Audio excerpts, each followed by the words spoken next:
여러분, 대우조선의 알박기 인사 또 난리죠. 청와대는 청와대대로, 인수위는 인수위대로.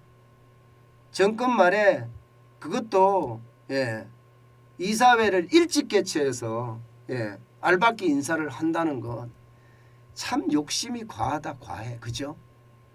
어떻게 저렇게 욕심이 많을까요? 이제 진언했잖아요. 진언해. 아니 진해요. 거의 진해.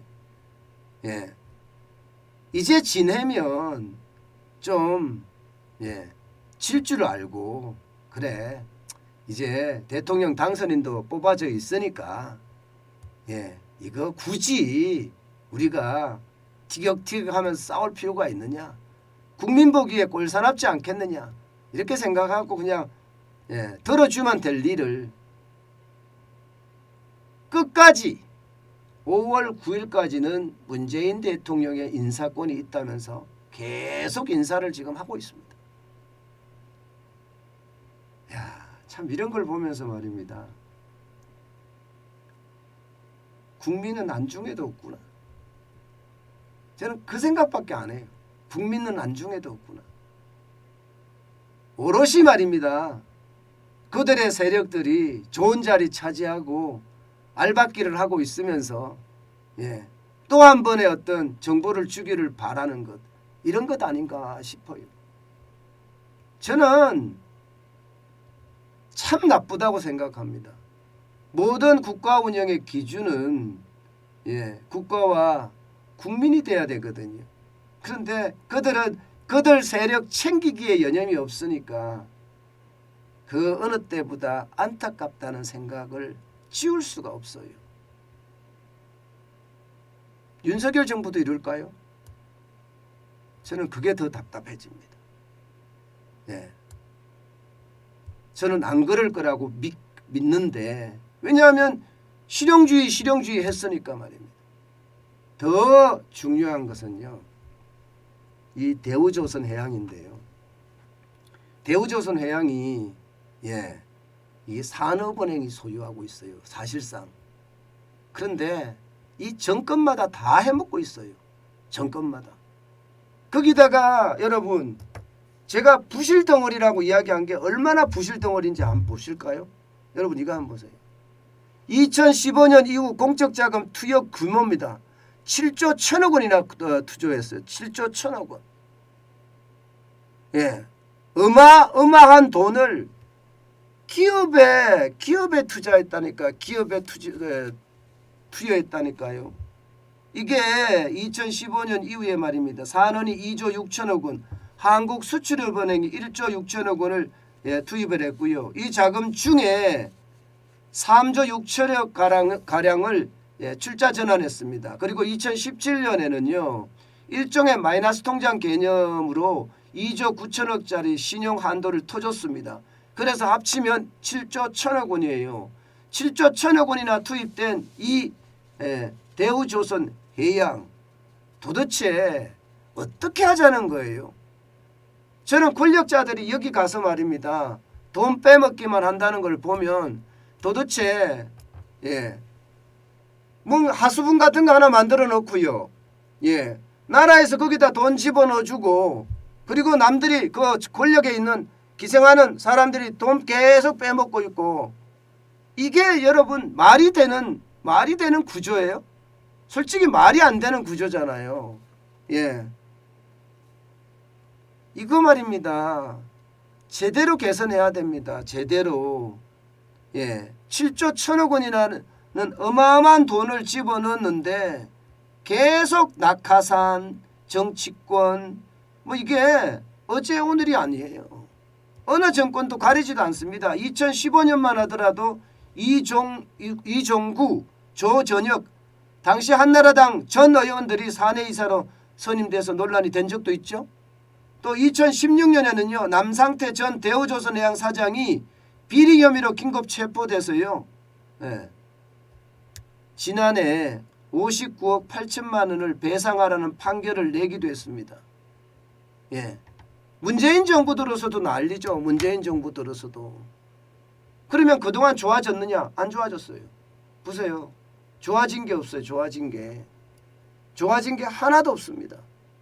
공적 자금만 지금 점점 자칫 잘못하면 더덕하게 생겼습니다. 더덕하게. 예. 심각하다고 이야기할 정도잖아요. 앞서 제가 말씀드린 것처럼 2015년에 4조 2천억 자금 지원했잖아요. 그중에 3조 6천억은 3조 6천억을 출자 전환했고요. 예. 그리고 실제 2017년에 2조 9천억을 마이너 통장 개념해서 넣어줬죠 또. 그런데 좋아졌느냐? 안 좋아졌어요. 매출은 4조 4,865억 원입니다. 영업이익은요. 적자입니다. 1조 7,546억 원의 적자고요. 부채 비율은 379%예요. 아니 공적 자금을 저렇게 넣고 했는데도 부채 비율이 엄청나죠. 예. 아니 그런데도 여러분 도대체 뭘 한 거죠 지금까지?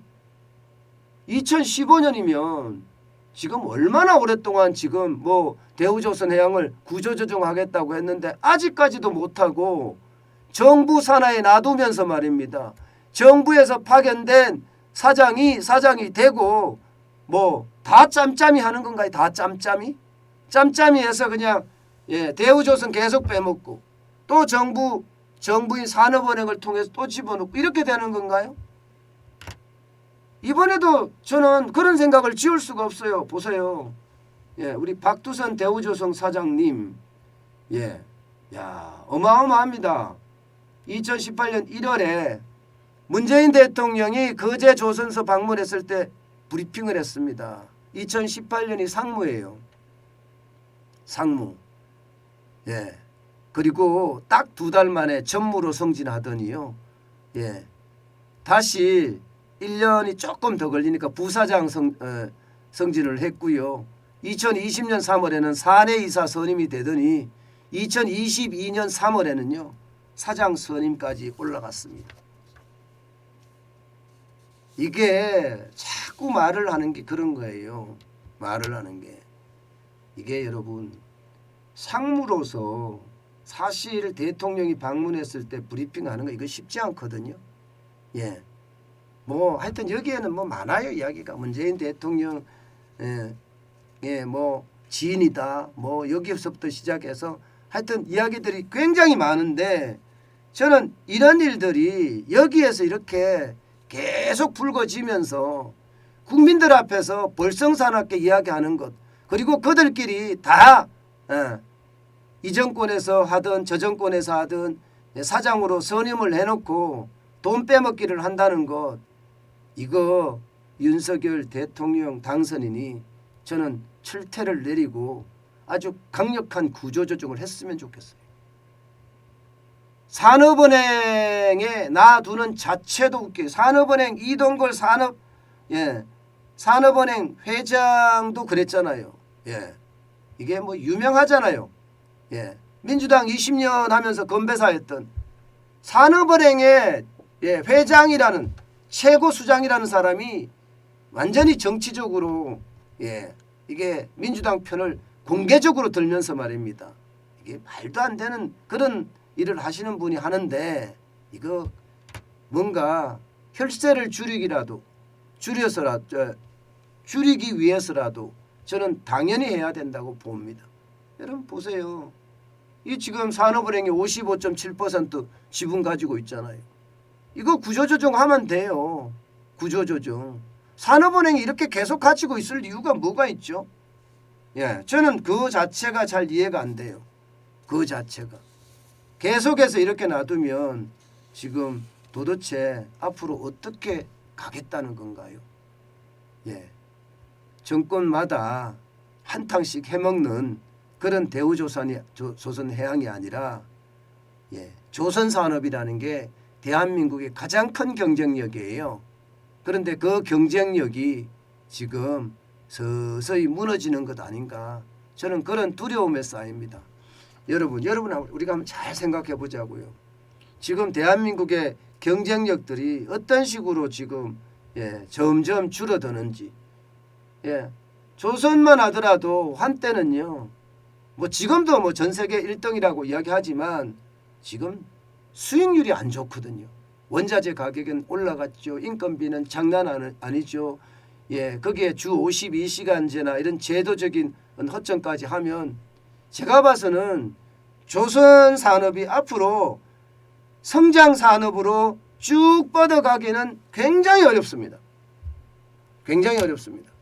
저는 쭉 뻗어갈 수 있는 그런 구조를 가져가야 되는데 진짜 어렵다고 보고요. 예, 앞으로라도 저는 이게 모든 것을 실용주의 원칙에 의해서 말입니다. 재발이지 국가와 국민을 먼저 생각하는 그런 정책들이 나왔으면 좋겠습니다. 제발 대우조선 저렇게 놔두고 산업은행 밑에 놓고 계속 해먹는 그런 일은 이제 좀 없었으면 좋겠어요.